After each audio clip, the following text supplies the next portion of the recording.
काला जादू, तहरीर M.A. राहत। Episode 21.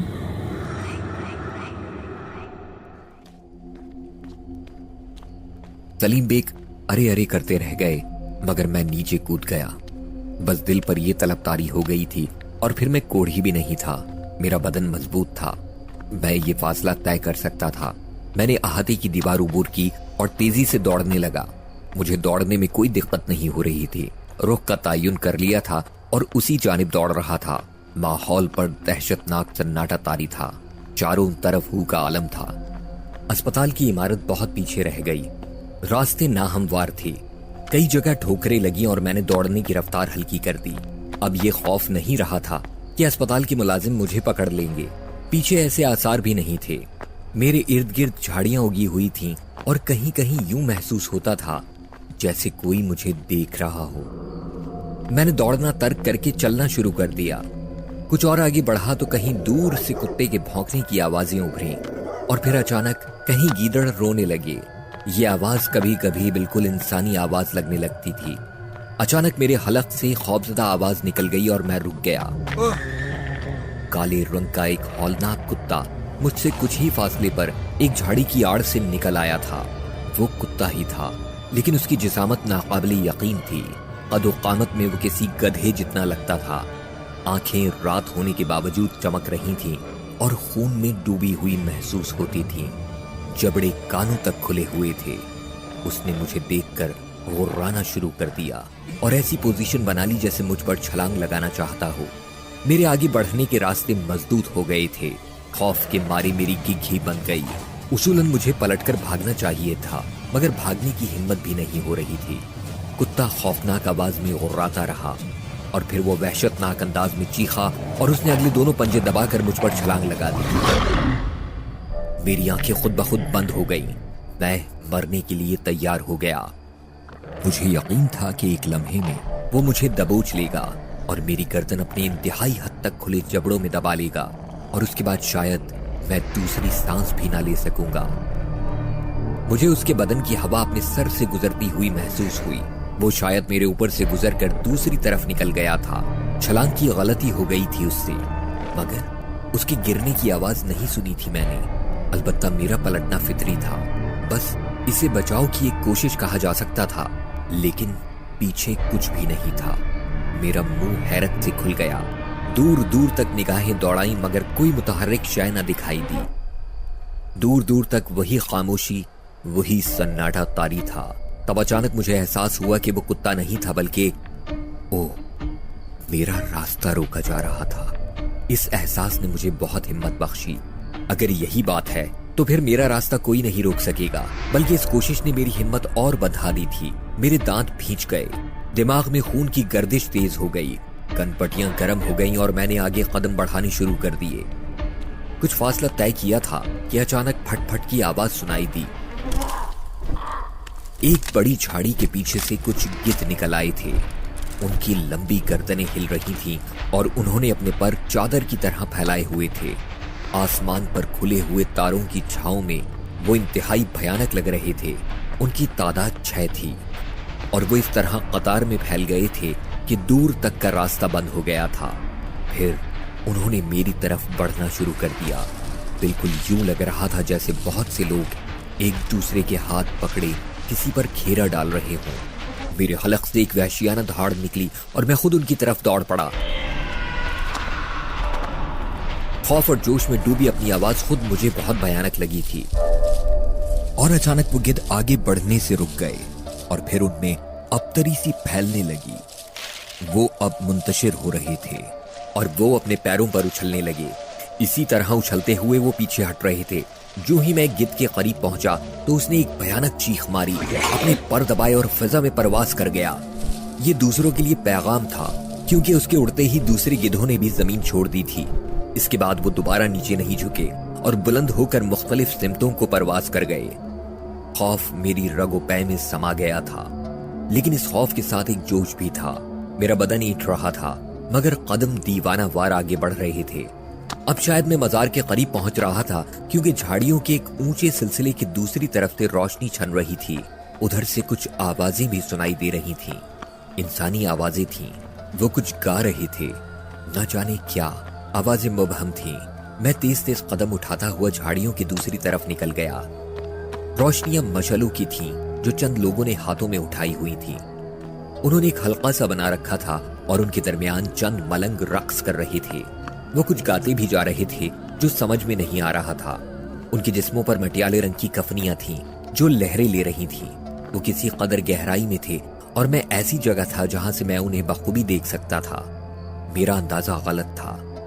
मजार अभी दूर था और ये लोग मेरे दरमियान हाइल हो गए थे। आहिस्ता आहिस्ता चलता हुआ मैं उनके करीब पहुंच गया, मगर करीब से देखने पर एक और इंकिशाफ हुआ। उनमें से किसी की गर्दन उसके शानों पर मौजूद नहीं थी। उनके जिस्म रक्सा थे, आवाजें भी आ रही थी, मगर सबके शाने गर्दनों से खाली थे। इस भयानक मंजर को देखकर मैंने आंखें बंद कर ली और अपने कदम ना रोके। अब मुझे अंदाजा हो गया था कि क्या हो रहा है। खौफ अब दिल में खत्म होता जा रहा था। आंखें बंद करके चलने की वजह से जगह जगह ठोकरें लग रही थी। मैं लड़खड़ा रहा था मगर रुक नहीं रहा था। मलंगों की आवाजें मुझे अपने आगे आगे चलती हुई महसूस हो रही थी। एक बार हिम्मत करके आंखें खोल कर देखा तो वो सब मुझे अपने साथ साथ आगे बढ़ते हुए नजर आए। उन्होंने मशालें पकड़ रखी थी, बेसुर वाले नाच रहे थे और वो मेरे आगे जुलूस किसी शक्ल में आगे बढ़ रहे थे। मैंने रफ्तार तेज की तो वो भी तेज चलने लगे। खुदा जाने कौन सी कुव्वत मुझे जिंदा रखे हुई थी, वरना इस मंजर को देखकर दिल की धड़कन बंद हो जानी चाहिए थी। मैं न जाने कितनी दूर तक चलता रहा। दिमाग सनसना रहा था, बदन की कुव्वतें सल्ब होती जा रही थी और अब जाने कौन चल रहा था। वो मैं तो ना था। बिलाखिर आवाजें बंद हो गईं। अब कव्वाली की आवाजें नुमाया हो रही थीं। मैंने अपनी आंखें खोल दी। रोशनियां जगबगा रही थीं। खूब चहल पहल थी। लोग हंस बोल रहे थे और अब सरकटे मलंगों का कोई नामो निशान नहीं था। मैं बैठने के लिए जगह तलाश करने लगा। इंसानों के हुजूम के दरमियान था। जहां तक पहुंचा था वहीं बैठ गया। कुछ फासले पर बहुत से लोग दरी बिछाए बैठे थे। जगह जगह उर्स में शिरकत करने वालों ने डेरे डाले हुए थे। कुछ लोग लंगर बांट रहे थे। मेरे करीब आकर रुक गए। भैया खाना लोगे? हाँ हाँ, मैंने भर्राई हुई आवाज में कहा। बर्तन है कोई? नहीं। तो फिर ये खाना कैसे लोगे? रकाबी दे दो एक। रकाबी दे दो एक। किसी हमदर्द ने कहा और उन्होंने सिल्वर की एक रकाबी में मुझे चावल दे दिए। भूख तो अब सांसों का हिस्सा बन चुकी थी। ये थोड़े से चावल क्या हैसियत रखते थे। मैं उन्हें खाने लगा। दरी पर बैठे हुए लोग मुझे देख रहे थे। जब मैं चावल खा चुका तो उनमें से एक आदमी ने पूछा, पानी पियोगे? हाँ भाई, पिला दी। मैंने आजिजी से कहा और एक नौजवान पानी ले आया। उसने झुककर मुझे पानी दिया और फिर एकदम सीधा हो गया। तुम कोढ़ी हो? उसने बेख्तियार कहा। जी। मैंने आहिस्ता से कहा। ये सुनकर वो तेजी से पीछे हटा और अपने साथियों के पास जाकर उन्हें मेरे बारे में बताने लगा। मैंने उन सब के मुंह से कोढ़ी कोढ़ी के अल्फाज सुने। फिर सब खड़े हो गए। दरी वहां से उठा ली गई और वो किसी और सिमत चले गए। मुझे दिली रंज हुआ था। बात यहीं खत्म नहीं हुई। अचानक 6-7 आदमी मेरे पास पहुंच गए। तुम यहाँ क्यों आ बैठे? क्या कोढ़ फैलाना चाहते हो? नहीं भाई, मैं उठो यहाँ से, उठो। एक आदमी गरज कर बोला। चलो भागो यहाँ से। दूसरे ने कहा और मैं बादल नख्वास्ता उठ खड़ा हो गया था। रकाबी और पानी का गिलास मैंने नीचे छोड़ दिया था। उसी शख्स ने फिर चीख कर कहा, बर्तन उठाओ अपने, चलो दफा हो यहाँ से। ला हौल वला कुव्वत। अबे जा यहाँ से या लगाऊं एक डंडा। उस जोशीले शख्स ने कहा और एक मोटी सी लकड़ी से मुझे धकेलने लगा। जा रहा हूं भाई, जा रहा हूं। मैंने सब्र करते हुए कहा और दोनों बर्तन उठाकर वहां से आगे बढ़ गया। दिल रो रहा था। क्या नाकदरी है, क्या इज्जत अफजाई है। वाह, मगर अभी सब्र जरूरी था। मैं उनसे काफी दूर निकल आया। ये मजार का अक़बी हिस्सा था। चारों तरफ पत्थर बिखरे हुए थे और उनके दरमियान झाड़ियां उगी हुई थीं। जमीन खासी नाहमवार थी। इस तरफ कोई भी नहीं था। हाँ, बुलंदी से रोशनी जरूर आ रही थी। मैं एक पत्थर पर सर रख कर लेट गया। खुद पर गौर करने लगा। अजीब सा दिल हो रहा था। क्या मेरी बकिया जिंदगी यही होगी? क्या अब कभी मेरी दुनिया मुझे वापस नहीं मिलेगी? बहुत देर गुजर गई, फिर घुंघरुओं की आवाज सुनाई दी। ये किसी के कदमों की चाप थी। गर्दन उठाकर देखा तो एक मलंग था, मगर उसका सर उसके शानों पर मौजूद था। उसके हाथ में एक मोटा सा डंडा दबा हुआ था जिस पर रंगीन कपड़े और घुंघरू लगे हुए थे। डंडा टेकने से घुंघरू बज रहे थे। वो मेरे पास आ गया। मैं उसे देखकर उठ बैठा। यहाँ ना बैठो भाई, मैंने कहा। क्यों? तेरी जागीर है क्या? वो बोला, नहीं भाई, मैं कोढ़ी हूं। उधर बैठा था, उन सब ने मुझे धक्के देकर भगा दिया। अरे वो सब कोढ़ी हैं, सुना तूने? सब के सब कोढ़ी हैं, उनके दिलों में कोढ़ है। ये देख, ये क्या है? ये कहकर उसने दोनों हाथ मेरे सामने कर दिए जिनकी मुट्ठियां बंद थीं। पता क्या है इसमें? मुझे नहीं मालूम, अपना हाथ फैला, उसने कहा और मैंने हथेली उसके सामने कर दी। बोल, कौन सी मुट्ठी का माल लेगा? मुझे कुछ नहीं चाहिए। चाहिए, झूठ मत बोल। बता, कौन सी मुट्ठी खोलूं? मलंग ने कहा। ये, मैंने हथेली उसके एक हाथ के सामने कर दी। उसने मुट्ठी में दबी हुई चीज मेरी हथेली पर रख दी। हल्की सी काली सी कोई चीज थी जो मेरे हाथ पर किलबिलाने लगी। कुछ समझ में नहीं आ रहा था कि वो है क्या। हाथ चेहरे के करीब करके देखा तो मुंह से धाड़ निकल गई। वो स्याह रंग का एक पहाड़ी बिच्छू था। मैंने बेख्तियार होकर उसे हाथ से झटका, लेकिन वो मेरे हाथ की दरमियानी उंगली में फंस गया था। मैंने उसे फिर झटकने की कोशिश की तो उसने मुझे अपना जहरीला डंक दे मारा। एक टीस उठी और मैंने अपना हाथ पत्थर पर दे मारा। बिच्छू मेरे हाथ से गिर पड़ा और मैंने दूसरे हाथ से अपनी उंगली जोर से दबा ली, लेकिन दर्द की टीसें मेरे पूरे हाथ में फैल गई थी।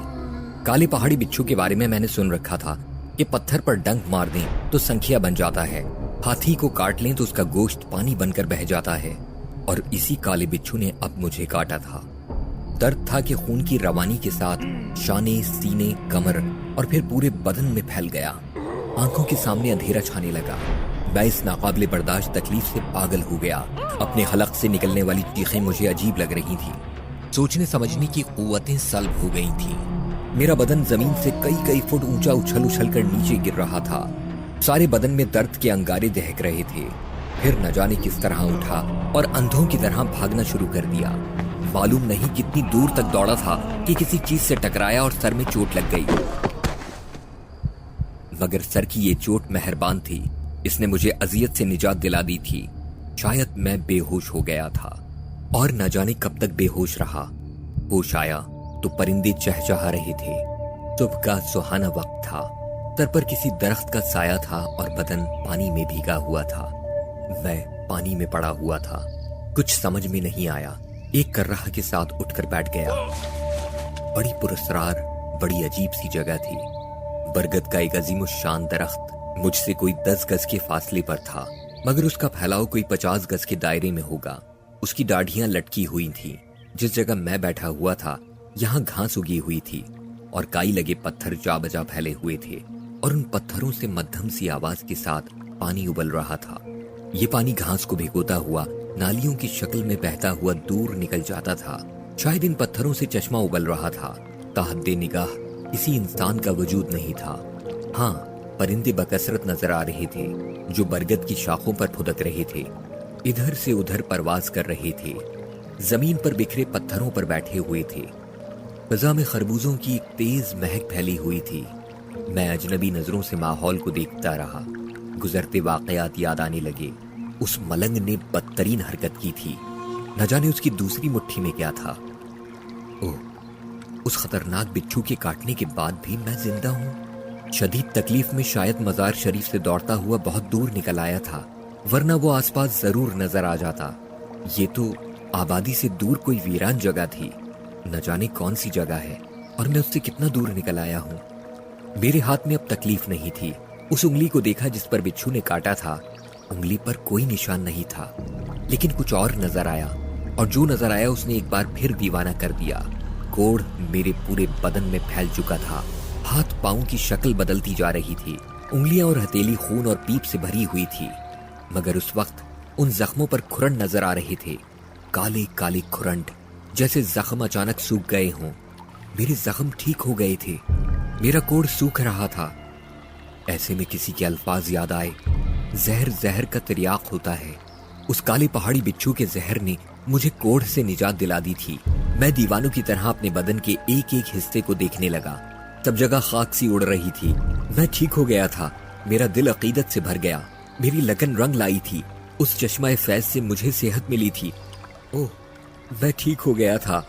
बेख्तियार दिल भर आया, आंसू बहे और फिर मेरी हिचकियां बंद गईं। मुझे यूं लगा जैसे रूठी हुई माँ ने अचानक मुझे खींच कर आगोश में ले लिया हो। मेरी सारी बेसुकूनी सुकून पा गई थी। मैं सजदा रेज हो गया और न जाने कब तक सजदे में पड़ा रोता रहा। सहर, जादू और पुरस्कार कुव्वतों की इन दास्तानों का अगला हौलनाक मोड़ क्या होगा?